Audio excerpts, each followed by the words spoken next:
This is your host Palak, and it's honor to have you. Well, before starting the questions, I would like to inform you that this interview will be published on the website of Publish. So sign up to the Publish website and you will get the access to watch this interview. So shall we proceed with the questions, Rafi? Yes, please. So coming to the first question, what was the pivotal moment in your career when you truly realized just how powerful journalism can be in shaping public conversation and opinion? Yeah, so a few years ago, before I moved to uh, the South China Morning Post here in Hong Kong, I used to be a community journalist in my hometown in the Philippines. And back in 2021, there was this controversial environmental reclamation project in my hometown, um, and it was getting a lot of flack. It was drawing a lot of flack from the public because of how scientists were not properly consulted and experts were not properly consulted on the matter, and even other members of the community were not properly consulted with about this project. So when reporting about it, we started reporting about it. Uh, it became like a turning point for people to be more aware of what was happening. It sparked a conversation. It sparked outrage. Actually, it made people, when we started reporting on it. Although I wouldn't say that it was solely the reason, but I think our reporting at the time uh, became a catalyst of sorts to how people went out and you know um, and voiced their opinions, their disagreement, and eventually, because of the public pressure that the project was getting, it was powerful enough. I mean, the outrage and the public reaction was powerful enough for the local government to shelve it. So yeah, I think that's really one of the most notable examples in my journalistic career that I realized that reporting, especially accurate reporting, can actually help in shaping public conversation and opinion. Okay, Rafi. So coming to next question, can you share an experience where your reporting influenced public opinion or brought about change in your community? Yeah, sure. So a few years back, still in my work as a local journalist back home in the Philippines, there was this really huge issue about how coronavirus protocols were being implemented. This was during the height, obviously, of the COVID-19 pandemic. And back in late 2020, there was a government official that breached COVID protocols. Like, he came from a trip to Manila, which at the time was a coronavirus hotspot, and he came back to my hometown and did not go through quarantine. He did not go through the proper COVID protocols. So, because of the breach of the COVID protocols that was catalyzed by our reporting, it again provoked public outrage, of course, and the pressure was enough for the local government to apologize, to release a public statement apologizing for the lapses in its implementation of COVID protocols. So it also helped them improve, to look back on their mistakes and be accountable for the lapses during the implementation of those protocols. And eventually, it helped them strengthen and to better improve the implementation of those said protocols at the time. Interesting, Rafi. So next question is, having covered significant political events, what are some key lessons you have learned that have shifted your approach to reporting? Well, if there's anything that I've learned from, I've been in journalism for a little over a decade now. And in all those years, I've realized that there are never two sides to a story. They say there's always two sides, but there are never two sides. There are some that have one, there's some that have three, five, even more. Uh, but we should always stick with the facts, regardless of whichever side they're on, and to report more on which side has more evidence, and which one has, or we should strive to get the best obtainable version of the truth and never to create a false equivalence. If you know for a fact that one party is just spewing lies, then you don't give them the platform for the sake of balance, because that just ends up being he said, she said reporting. So going back to the controversial environmental project that became a controversy in my hometown a few years ago, um, while we were also reporting on the official side of the government, or official stand of the local government about the project, but we were also prominently reporting more on what the experts had to say, because of course they're clearly experts about this, and they have the background and the know-how, and of course the credibility to back whatever they were saying about this, about the environmental catastrophe and the effects that this reclamation project would have had on the community had it pushed through. So yes, there's always going to be a side that has or there's always going to there while there are a lot of sides to the story, we should always stick to the one that we believe is stating the facts, and we believe, or whose claims are actually backed by evidence. Um, there's this old saying that our job as a journalist is not to just quote someone who says that it's raining. We should actually look out the window to see if it's actually raining. So, yeah, I think that's one of the key lessons that I've learned. Yeah, true. Journalism is all about truth and accuracy. You have to just check and verify the facts before coming it on to the Yeah. audience. Yes. Coming to next question. Reporting on Hong Kong and China comes with its challenges. How do you navigate these complexities to ensure your coverage is both fair and accurate? Well, it is, well, Hong Kong and covering in Hong Kong and mainland China. Really, I agree. It does come with its challenges. But as much as we can, like I said, we try our best to stick with the best obtainable version of the truth. And, we always make it a point that our reporting sticks to the facts, and of course accurately reports the side which, like I said earlier, has the more accurate, or the more evidence based, or whose claims can be backed by evidence, even more like heavier evidence. Interesting one. So, if you could dedicate your efforts to a specific cause or theme in journalism, what would it be and what impact would you hope to make? I've always been passionate about environmental journalism because it's a field that's highly underreported yet very relevant. Most people, especially in my home country, the Philippines, they often care about this kind of journalism when it concerns extreme weather events like typhoons and floodings. But they don't tend to bat an eye when it comes to stories about the key factor behind these extreme weather events, which is climate change.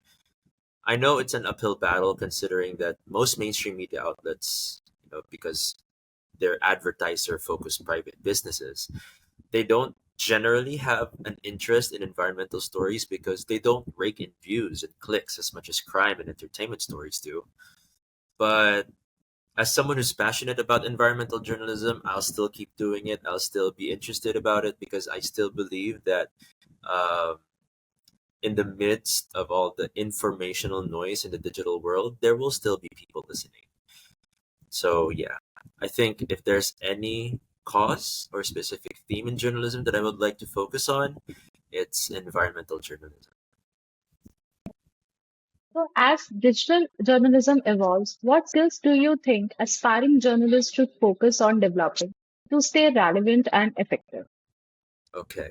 Um, I started my career as a digital journalist at a time when nobody really cared about digital. This was around like the early 2010s. At the time, news organizations did not really care much about their social media presence or about their digital media presence. Sure, they had a website, but it was mostly considered like a digital extension of the content that they aired on their traditional platforms such as TV and newspapers. There was a time when people did not really care about their digital media presence until, like, at least here in at least in the Philippines, news organizations only started to care about their digital media presence about 2015, 2016, when they realized that social media had a huge role in influencing public opinion, and that was very much shown when influencers and vloggers helped propel the campaign of then presidential candidate Rodrigo Duterte, who was eventually elected in 2016. But now that everyone sees the value of digital and the power it has to shape opinions, most journalists, especially those who were accustomed to traditional media, had to catch up double time. So basically, around 2015, 2016, that was a time when traditional journalists were really like caught off guard. Even us digital journalists who did not know uh, what we should do or what we could do to deal with this sudden rise of digital. By aspiring journalists, I would assume that you're referring to those who belong to the younger millennial and Gen Z cohort. But given that they're familiar already with video editing and presentation skills, thanks to TikTok, CapCut, and Instagram Reels, I really think that they need to learn more about fact checking and verification. Anyone can be a journalist these days, but not everyone can tell a factual story and, to possess the ability to sift through the noise of di- like the noise of tons of digital information and to make sense of it. I've been telling students this before when I was teaching at my local university back home, but I really think that it's important these days that they be able to do that fact checking and verification. Because beyond just mere reporting and creatively presenting the facts, I think what matters more is making sense of those said facts and sifting through the digital noise. Our job as journalists isn't just to present the facts anymore, but also to sort it out, because living in the digital age, we are bombarded with facts, with information every day. But how can we be sure that the information that we see on digital is true or verified?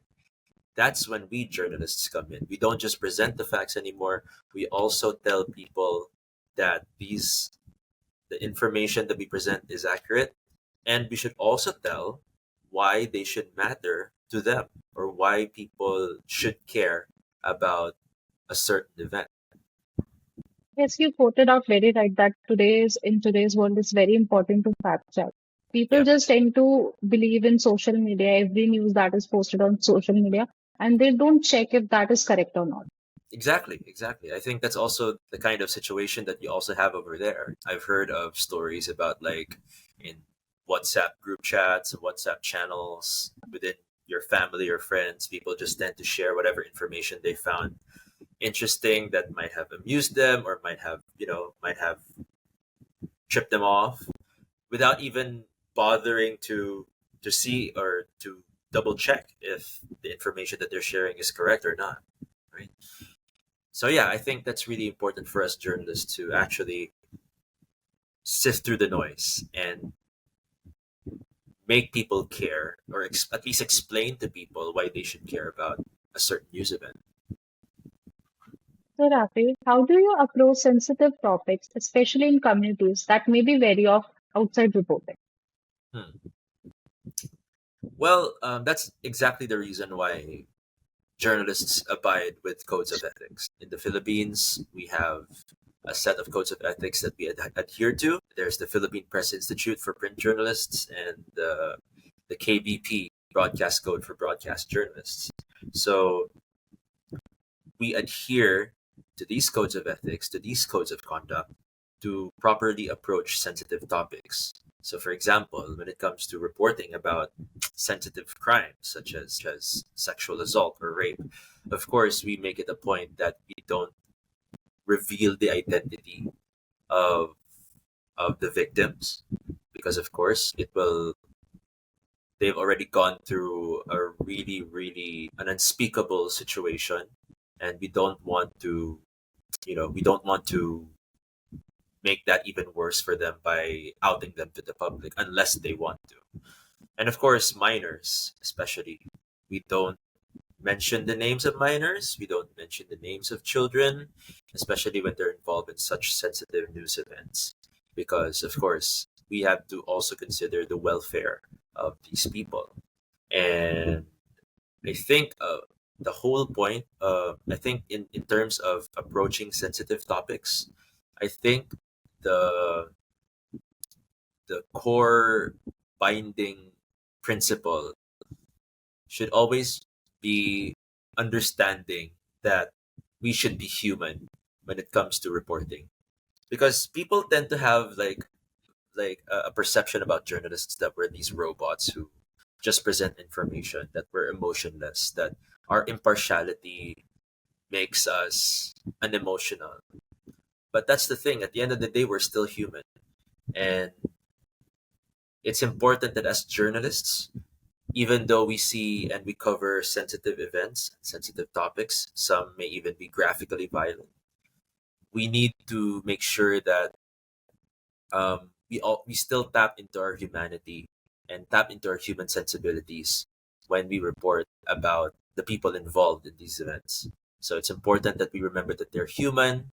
That when we report about somebody who was assaulted, somebody who was murdered, somebody who just who just went through a very huge upheaval in their lives, or whether in their own personal lives or in society. We have to remember that these are people. They are somebody's son. They're somebody's daughter. They're somebody's family member. So I think at the end of the day, it all boils down to tapping into our inner humanity, despite the fact that we still need to be impartial. Impartiality and impartiality and objectivity shouldn't be an excuse for journalists to not be compassionate about other people as well, especially the people they're covering. Interesting, Rafi. How do you, how important is it for you to collaborate with local journalists when covering stories in different countries? How has that shaped your reporting? Right. So going back, this is like going back to the news report that about the environmental project that reported on. Aside from the local news organization that I worked on at the time, I collaborated with another journalist based here in Hong Kong to report about that said environmental story, and it was published in a science magazine based in the U.S. sometime around 2021. So I think it's important, and I think I'm also speaking on her behalf because she was based in Hong Kong at the time that she wrote the story, and I was based in my hometown at that time. I think it's really important that we need to collaborate with other local reporters in different countries, because they know the situation better. They have the contacts better. They have better contacts. They know the people. They know the situation on ground, and there are times when local journalists understand the local culture and the local nuances of a certain news story more than outside journalists can. And you know, international news organizations have a penchant for what they call parachute reporting. Like they send a reporter from their home countries, mostly in the West, and then they send them to these faraway local communities. But I think nowadays it's really more important that we should also be able to collaborate with local journalists because they understand the locality a lot better. You know, so having been that local journalist who was tapped into writing that story a few years ago, um, I think it helped shape my reporting in such a way that the Hong Kong based journalist I was working on was understanding my locality better through my perspective, and I was also understanding the way that they reported, or that they presented facts, or how they reported on stuff from here in Hong Kong. So yeah, I think there was also a really proper there was an interesting exchange of ideas because we all had our different perspectives. We all had our different trainings and backgrounds, and it was also great to collaborate with reporters from other countries because we can share experiences and learn from each other when we're working on stories, especially with stories that you know with issues. I mean that are common to our countries and our different localities. Exactly. So, with technology and audience behavior changing so rapidly, what do you think the future of local news on social media looks like? Where do you see it heading?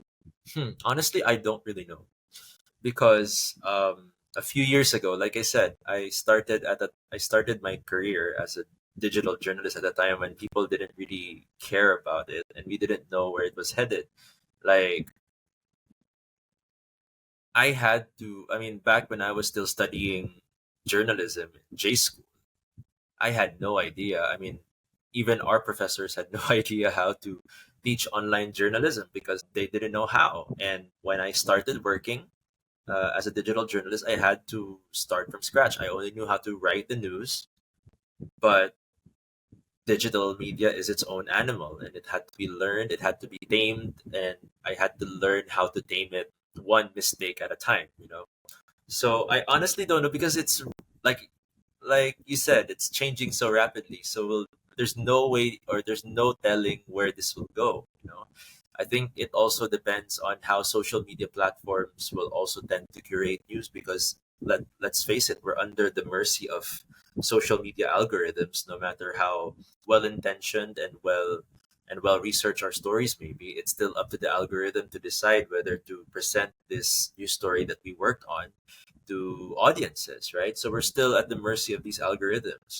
We're still at the mercy of these private tech companies who are running these social media platforms. So I honestly don't know where we're headed, but what I do know is that I think it still matters that we need to keep going because social media has given everyone a voice.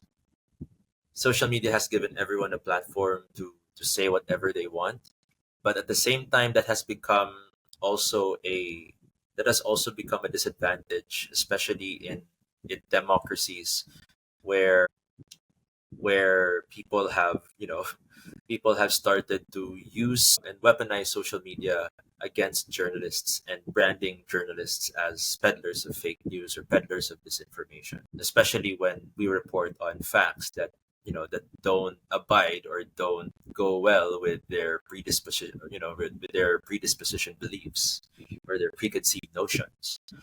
So yeah, I think there's no way of telling where we are headed, especially on local news and social media.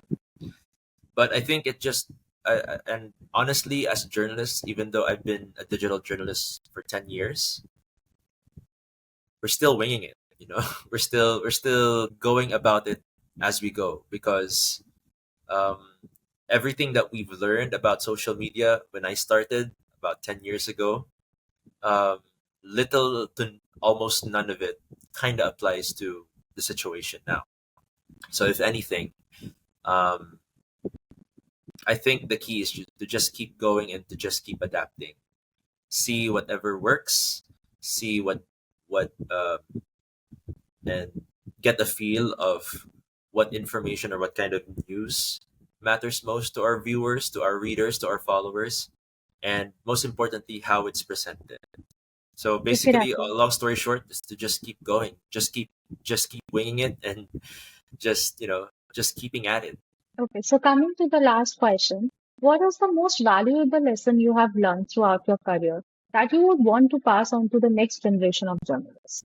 I think the most valuable lesson that I learned throughout my career is to just keep at it. I mean, I may sound like I'm repeating myself here, but I think at the end of the day, journalism, just like any other field, is about practice.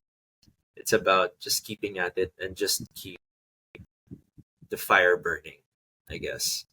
Um, I may not have the same kind of idealism that I used to have when I was a journalism student in university. I may have got, I mean, when you've been in journalism for so long and you already have an idea of how the real world works, can't help but to become a cynic in some way. But there's still a little bit of idealism that stays there. Um, but if there's anything I learned about my career in journalism so far, it's just to keep at it. Some people have asked me before why I've been staying here so long in this career, despite the occupational hazards, despite the fact that it's not really much of a lucrative career. But I think it's because I don't see myself anywhere else, and that all boils down to my passion for the job, my passion for the career. I think when you still tap into that passion and to that idealism, to that little bit of idealism that still stays in you, I think you'll still continue with. I think you can still continue doing journalism no matter what the world throws at you. So I may consider myself a bit more jaded than than a bit more jaded than my younger self, especially when it comes to this job. But there's still a little bit of idealism in me that's still enough to make me keep going. So yeah, if there's anything that I want to tell the next generation of journalists, I'm gonna tell them that if they want to pursue journalism, it's not gonna be beautiful. It's not gonna be a bed of roses. It's not gonna be glamorous. And I've heard this a lot of times. I've heard this a lot of times from a lot of aspiring communication slash journalism students that they took journalism or they took mass communication because they believe that it'll make them famous, or the glitz and glamour of it, being an on-camera TV personality. Okay, yeah, sure, there might be some glitz and glamour that comes with it, but other than that, it's a thankless job. It's a really thankless job. It's a really exhausting job. But if you but I think it all boils down to whether or not it all boils down to the why, or the core reason why you want to pursue journalism. So other than the glitz and the glamour, I think what also matters more is like why you want to do journalism. And if your purpose is to speak truth to power or give voice to the voiceless, then I think just keeping at it, or just continuing with what you're doing, or continuing with journalism will go a long way. And once in a while, whenever I have a really crappy day at work, and there will always be crappy days, there will be crappy days. I just look back to why. I just look back to why am I doing this? I just tap into that little bit of idealism that I still have, even if I consider myself mostly a cynic. But there's still a little bit of that 21-year-old idealist in me that you know still makes me continue to do this job despite whatever the world throws at me, whatever tariffs there may be, or whatever whoever dies, or whatever crap politicians say about us. But just keep going, just keep at it is what's important. Very valuable insights, Rafi, on this. Like, it's so good to see the same passion you have, even after being in this industry for like 10, more over 10 years. It's Yeah, so good. thanks. Thank you so much for giving your precious time. It was a pleasure to talk to you. And do not forget to sign up to Publish website.